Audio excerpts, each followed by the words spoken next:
오늘 2025년 오늘 부활절이 우리 한국교회 사적으로 특별한 의미를 가지고 있습니다. 그 이유가 무엇이냐면 미국 북장로교회 언더우드 선교사님과 그리고 감리교 선교사 아펜셀라 선교사님이 저 일본에서 우리 한국으로 건너와서 대한민국의 재물포항에 첫 발을 딛게 됐는데, 그때가 언제냐면 지금부터 140년 전에 1885년 4월 5일 부활절 아침이었기 때문입니다.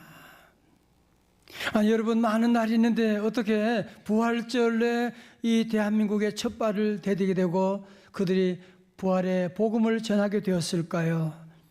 1885년 4월 5일 부활절 아침 한국 땅을 처음으로 디딘 아펜셀러 선교사님은 이와 같은 기도문을 남겼습니다. 우리는 부활절 이곳에 도착했습니다.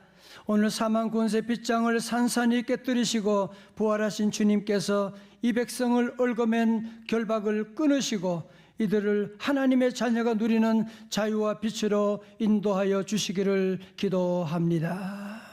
여러분, 정말로 이들의 기도가 응답되어서 우리나라 역사 가운데 비록 일본 강점기가 있었고 6.25 동란이 있어서 여러 가지 많은 찢어지기 어려운 가난 속에서 다른 나라가 주는 해외에서 오는 구호품에 의지하고 살던 그런 민족이었지만, 우리 대한민국은 무슨 변변한 자원 하나 없는 민족이었음에도 불구하고 140년 전에 이 땅에 부활의 복음이 이 땅에 뿌려짐으로 말미암아 우리 한국교회는 세계적으로 부흥하는 교회가 될 수가 있게 된 것이고, 우리 한국 경제가 다시 세계적으로 선진국 대열에 설 수가 있게 된 것이고, 우리 대한민국의 K컬처가 세계 역사 가운데 우뚝 서 나가게 되는 이런 모든 역사,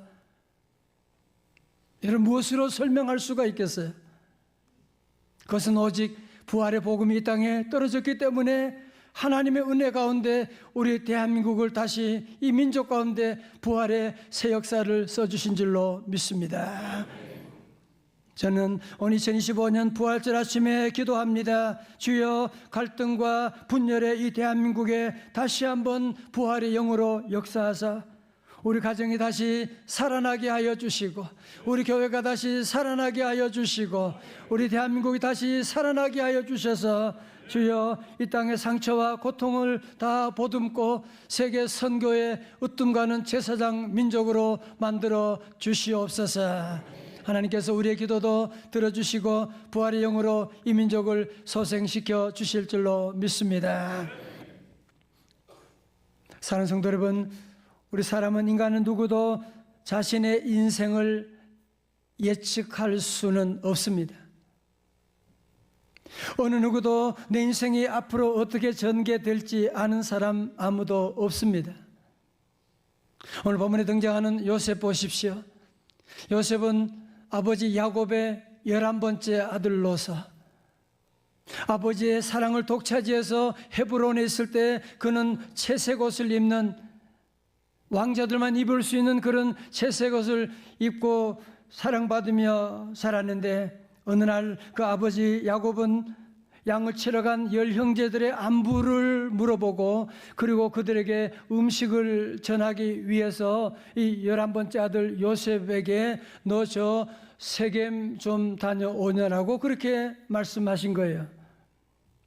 아마 여러분 지금 말씀 들으면서도 헤브론에서 세겜 가라고 하니까 뭐 그냥 별 감동이 없으신데, 아마 요셉도, 어린 요셉도 그랬을 거예요. 아마 세겜이 아마 옆 동네겠지 정도로 생각할지 모르지만 아닙니다. 여러분 지도를 보시게 되면 이 헤브론에서 저 세겜까지 가는데 무려 몇 킬로? 80킬로. 그 당시에 무슨 자동차가 있는 것도 아니고 내비게이션도 있는 것도 아니고, 여러분 그 80킬로를 혼자 걸어가게 되는, 여러분 80킬로면 거의 한 이틀, 계속 걸어도 이틀 걸리는 어마어마한 먼 거리를 예루살렘을 지나고 실로를 지나고 그 먼 세겜까지 가게 되었습니다. 여러분, 음식도 들고 갔으니 얼마나 무겁고 땀이 나고 그랬겠어요. 그래서 형님을 찾아본 거예요. 세겜에 아무리 둘러봐도 형이 안 보이는 거야. 아니, 그래서 그 동네 사람이 물어봤어요. 혹시 이제 헤브론에서 온 그 양을 치는 목자들 본 적 없습니까? 그러니까 보긴 봤는데, 근데 어디 간지 혹시 아세요? 잘 모르겠는데 뭐 저기 도단이라고 하는 곳으로 간다는 얘기는 들은 것 같은데, 여러분 사실은 요셉이 여기서 포기할 수 있잖아요. 형들이 이거 세겜 다녀오라 그러는데 세겜 갔고 형들이 안 보이고 돌아올 수 있음에도 불구하고 어떻게 해요? 요셉은 다시 도단을 찾아서 가게 되는데, 여러분 세겜에서 도단까지 거리가 무려 얼마냐? 22km. 그러니까 헤브론에서 저 도단까지 거리가 무려 100km가 되는, 제가 계산해 보니까 천안역이 102km더라고요. 여러분 그렇게 엄청난 거리를 그 무거운 물건을, 음식을 들고서 형들을 찾아서, 물론 아버지의 말씀에 순종하는 것도 있지만 형들이 너무너무 보고 싶어서 그는 단숨에 달려갔을 것입니다. 여러분 그런데 요셉을 기다리고 있던 것이 무엇이었을까요? 형들의 동생 죽이려고 하는 살해 음모였습니다. 아니, 동생은 형들의 안부를 확인하려고, 형들에게 음식을 전해주려고 그 먼 거리, 무려 100km가 넘는 거리를 달려왔는데 형들은 그를 죽이려고 계획을 세우고 있는, 이 말씀 보면 생각나는 게 없어요? 우리 하나님 아들 예수님도 우리를 구원하시기 위해서 하늘 영광 보좌 버리시고 이 땅에 오셨는데 자기 백성이 영접하지 아니하고 도리어 그 예수님을 십자가에 죽이려고 하는 계획을 세우고 십자가형을 당하게 된 것이 아닙니까? 사랑하는 형제자매 여러분, 오늘 저와 여러분들도 우리가 인생 열심히 걸어가지만, 내가 열심히 살아가지만 때로는 내 인생에도 전혀 예상치 못한 이런 일들이 우리 앞에도 있을 수가 있는데, 바로 거기가 영적으로 도단이라는 곳입니다. 여러분 요셉이 형들 보고서 얼마나 반가웠을까요? 그죠? 너무너무 반가워서 형님 그러면서 뛰어가는데 그 열 형들이 뭐라고 해요? 동생을 보면서 하는 말이 37장 19절에 서로 이르되 꿈꾸는 자가 오는도다. 20절 말씀 다 함께 보겠어요. 시작. 자, 그를 죽여 한 구덩이에 던지고 우리가 말하기를 악한 짐승이 그를 잡아먹었다 하자. 그의 꿈이 어떻게 되는지를 우리가 볼 것이니라 하는지라. 아멘. 여러분 동생이 아무리 미워도 그렇지, 아니 형들이 어떻게 동생을 죽일 그런 계획을 하고 있단 말입니까? 여러분 그러나 사실은 어쩌면 이것이 우리 인간의 본 모습이지 않습니까? 여러분 인간의 마음은 4000년 전이나 오늘 현대나 다 똑같아요. 누가 여러분의 마음을, 여러분의 자존심을 상하게 해봐, 가만히 있지 않아요. 자식이 누가 나를 해코로 괴롭게 한다, 누가 그런다면 우리 가운데 가만히 있을 사람 누가 있고 나도 그를 해코게, 나는 또 힘들게 몇 배 갚아줄 거야 라는 그런 마음을 가지게 되는, 여러분 그래서 저는 예수님을 믿으면 믿을수록, 인생을 살면 살수록 더욱 절감하게 되는 것은 무엇이냐면 우리 인간은 죄인이라고 하는 사실. 우리 인간은 원죄를 가지고 태어난 우리 존재들, 겉으로는 멀쩡하고 양복 입고 폼 잡고 할지 모르지만 저 자신부터 돌아보게 되면 머리부터 발끝까지 온갖 죄악으로 가득하 있는 우리 인간의 모습이 아니라고 부정할 수 있는 사람이 우리 가운데 누가 있겠습니까? 예레미야 17장 9절에 말씀합니다. 찬양대 다 같이 시작. 만물보다 거짓되고 심히 부패한 것은 마음이라 누가 능히 이를 알리오마는. 짐승들이 아니에요. 가장 부패하고 타락한 거짓된 존재는 바로 우리 인간의 마음이라고 하는. 요새 형들 보세요. 아니 엄마도 부모도 아무도 보지 않는 곳에 저 새끼 저거 죽여버리자고 그렇게, 동생을 죽여버리라고 하는 그런 계획을 세우고 있는. 여러분 그래서 성도 여러분, 우리 신앙의 기본이 뭔지 아세요? 저를 다 보십시오. 우리가 사는 이 도단과 같은 세상, 무서운 세상이에요. 전혀 예기치 못한 사고가 언제 튀어날지 몰라요. 그래서 우리 성도들은 기본이 뭐예요? 사람을 기대하면 안 돼. 형이라고 형님 기대하면 안 돼. 우리는 어떻게 해야 돼요? 늘 하나님을 늘 기대하고 하나님을 바라봐야 되는 이유가 바로 어디 있느냐? 이 세상에 어디도 믿을 곳이 없기 때문에. 할렐루야. 자, 그런데요, 형들이 요셉이 오는 것을 보면서 저 꿈쟁이가 오는도다 그러면서 정말 같은 마음 가지고 동생을 죽이려고 하는데, 이 동생 요셉을 살리려고 하는 한 사람이 있었는데 그가 누구냐? 맏형 르벤이었습니다. 여러분 아시죠? 요셉이 17살 때에 꿈을 꾸었던 얘기 두 가지인데, 하나는 뭐냐면 꿈을 꾸는데 11개 곡식단이 자기 곡식단에게 절하는 거야. 무슨 소리 하는 거 저게? 그것만 해. 두 번째는 해와 달과 11별이 내게 절하되이다. 여러분, 이래 얘기 들었을 때 가장 기분 나쁘고 열받을 사람이 누구겠어요? 장자 큰형 르벤이겠죠. 아니 저게 저 조그마한 게 무슨 말도 안 되는 소리 하고 있을 때 너무 기분 나쁘고 열받았지 않았겠습니까? 그죠? 여러분, 그런데 오늘 본문의 말씀 보면 그 열받았을, 그냥 화가 났을, 분노했을 르벤이 오늘 이 위기 상황 가운데 어떻게 하는지 보십시오. 르벤이 하는 말 들어보세요. 창세기 37장 21절에 르벤이 듣고 요셉을 그들의 손에서 구원하려 하여 이르되 우리가 그의 생명은 해치지 말자. 22절 다 같이요. 시작. 르벤이 또 그들에게 이르되 피를 흘리지 말라. 그를 광야 그 동에서 건지고 손을 그에게 대지 말라 하니 이는 그가 요셉을 그들의 손에서 구출하여 그의 아버지에게로 돌려보내려 함이었더라. 아멘. 아니 다른 형제들이 이구 동성으로 저 동생 저 자식 저거 죽여버리자고 그러잖아. 근데 그냥 르벤이 뭐라고요? 아니야, 동생 죽이지 말자. 응? 피 흘리게 하지 말자. 차라리 그러면 저 구덩이에 던지더라도. 그래서 그를 구해가지고 아버지에게 돌려보내려고 하는 그런 생각을 가지고 있었던 것이죠. 여러분, 이 당시에 장자의 권한이 막강하잖아요. 그러니까 형 르벤이 그 말하니까 동생들이 하는 수 없이 따라서 죽여버리고 싶었는데 죽이진 않고 이제 구덩이에 던지는데 채색 옷, 왕자들만 있는 그 옷을 벗기고 그리고 그 동생을 구덩이에 던질 때 여러분 동생이 얼마나 울부짖었겠어요. 그죠? 그래도 동생을 집어 던져버린 거야. 여러분, 많은 사람들이 그런 얘기 자주 하지요. 사람은 절대 안 변해. 내가 알아, 사람은 안 변해. 여러분, 그런 얘기하는 분 말 맞아요. 사람 변하지 않습니다. 우리 힘으로 변하지 않아요. 우리가 아무리 잔소리한다고 좋은 얘기한다고 사람 바뀌지 않더라고요.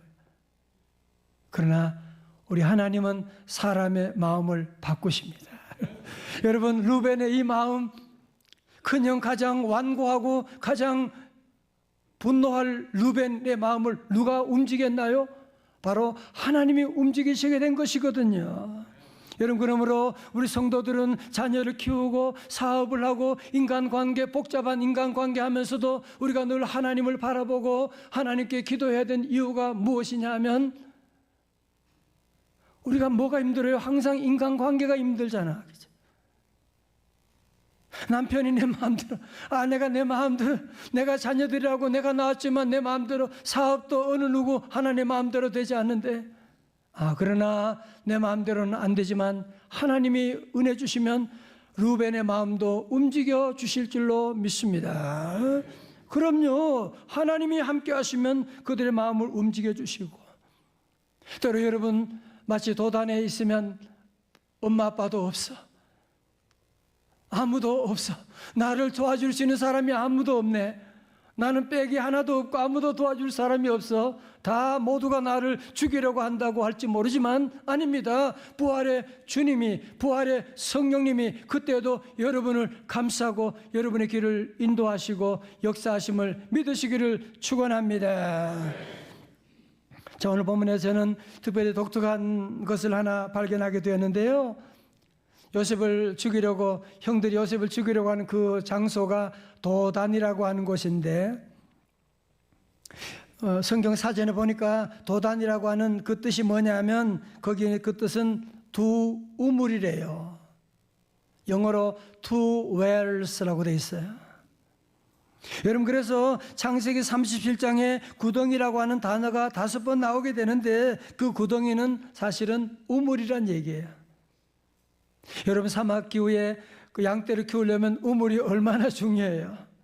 그런데 특별히 거기에는 2개 우물로 너무너무 유명해. 물이 많이 나오게 되고 그런 곳으로 유명해서 사람들이 그 이름을 도단이라고 불렀던 거거든요. 여러분, 이 도단이라고 하는 두 우물이 있는데 그 구덩이에 동생 요셉을 던져버리게 된 거예요. 어떻게 됐을까요? 자, 우리 24절의 말씀 같이 한번 봅니다. 24절입니다. 시작. 그를 잡아 구덩이에 던지니 그 구덩이는 빈 것이라 그 속에 물이 없었더라. 할렐루야. 아니, 여러분, 만약에 그 동구덩이에 물이 가득했더라면 요셉은 어떻게 됐을까요? 당연히 그는 그 물속에 수장되어서 죽음을 맞이할 수밖에 없었겠죠. 여러분, 그런데 하필이면 2개의 우물 가운데 던진 그 우물에, 그 구덩이에 물이 없었더라. 아니, 어떻게 이런 일이 일어날 수가 있을까요? 여러분, 그것이 바로 요셉을 사랑하시고 요셉을 구원하시는 하나님의 간섭하심이 아니고는 어떤 일이 일어날 수가 있겠습니까? 할렐루야. 여러분, 그러므로 우리 성도들은 늘 하나님의 살아계신 하나님이 나와 함께 하시고 나와 모든 삶 가운데 때로 구덩이에 던져지는 어려움을 우리도 당할 수가 있잖아요. 오늘 저와 여러분도 이런 위기의 상황에 정말 갑자기 정말 나도 어떻게 할 수 없는 구덩이에 들어갈 때 어디 도움의 손길을 요청할 데가 없어. 여러분, 그래도 우리 성도들은 늘 부활의 주님이 나와 함께 계신다. 우리가 던져진 그 구덩이라고 할지라도 우물이라고 할지라도 주님이 은혜 주시게 되면 뭐요? 물이 없었더라. 이런 귀한 은혜가 함께 하시기를 주님의 이름으로 축원합니다. 저는 오늘 말씀을 보면서 요셉을 보면서 자꾸 예수님의 모습이 보이게 되는 거예요. 여러분, 요셉은 이후에 보면 은 20세겔에 그게 노예값이거든요. 팔려서 애굽으로 가게 되지 않습니까? 우리 예수님은 가룟 유다에 의해서 은 얼마에 팔렸어요? 은 30에 팔리게 된 거예요. 요셉은 죄가 없음에도 불구하고 형들이, 죄 많은 형들이 동생을 저 구덩이에 집어던져서 죽이려고 하는 것처럼 우리 하나님의 아들 예수님은 아무런 죄가 없으신 분이신데 죄인들이 그 공정을 얘기하면서 도리어 예수님을 십자가에 못 박으려고 하는 말도 안 되는 짓을 한 사건이 있지 않습니까? 우리 예수님도 죄가 없으지만 십자가에 달려 돌아가시게 된 것이고, 여러분, 죄 많은 형들이 동생을 구덩이에 던지게 된 것처럼 죄 많은 인간들이 우리 예수님을 저 무덤에 가두어 버리게 된 것이거든요. 그렇지만 어떻게 됐어요? 형들이 아무리 동생을 그 우물이라는 구덩이에 던졌지만 거기에 물이 없었더라. 우리 하나님 아들 예수님을 십자가에 못 박고 무덤에, 돌무덤에 꽝꽝 묻어나고 아무도 못 가져가게 무덤 문을 지키고 있었지만 사망이 예수님을 더 이상 붙잡지 못하고 3일 만에 우리 주님 부활하셨습니다. 할렐루야. 주님 다시 부활하시고 우리 모두에게 오늘도 부활절 예배 가운데 부활의 영으로 이 자리 저와 여러분 가운데 함께 하시는 줄로 믿습니다. 사랑자매 여러분, 우리 인생 앞에 이런 도단을 피할 수 있는 사람은 한 사람도 없습니다. 때로 우리 앞에 이런 갑작스러운 나도 알지 못하는 어떻게 내 앞에 이런 도단이라고 하는 곳이 있을 수가 있어. 우리가 살다 보면 누구나 다 이런 예상치 못한 이런 도단을 우리가 만날 때가 있을지 모릅니다. 그렇기 때문에 우리는 하나님을 믿으셔야 돼요. 그렇기 때문에 우리 성도들은 부활신앙을 늘 장착해서 내가 비록 이런 도단에 그래서 내가 구덩이에 던져진다고 할지라도 우리 하나님은 르벤을 예비해 주실 것이다.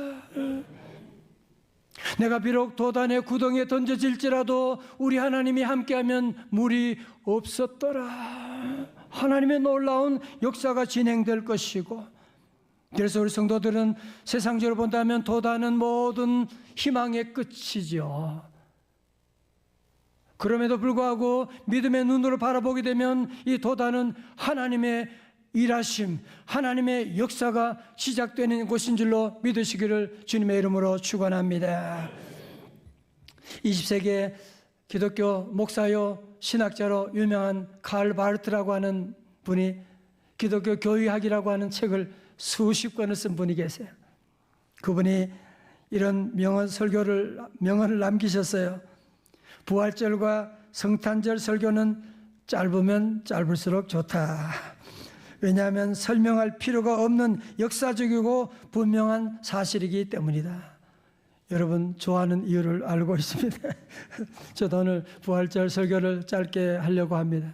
그러나 우리 분명히 알 것이 하나 있어요. 우리 성도들은 우리는 지금 도단과 같은 세상을 살고 있는 거예요. 여러분이 지금 우리가 사는 곳은 천국이 아니에요. 우리 가는 길에 때로 도단과 같은 곳에서 나를 죽이려고 하고 나를 넘어뜨리려고 하는 그런 세력이 우리 주변에 있을 때도 우리 성도들은 도난을 만난다고 할지라도 절대로 끝났다 포기하지 말고 부활의 주님이 함께 하시는 줄로 믿습니다. 그 도단에 있을지라도 부활의 사탄의 세력이 나를 아무리 죽이려고 할지라도 나를 구덩이에 던진다고 할지라도 그곳에 물이 없었더라. 우리 모든 성도들 다시 한번 2025년에 부활절로 끝나는 것이 아니라 오늘 주일부터 다시 한번 부활의 역사가 저와 여러분의 삶 가운데 시작되는 부활의 축복이 함께 하시기를 주님의 이름으로 축원합니다.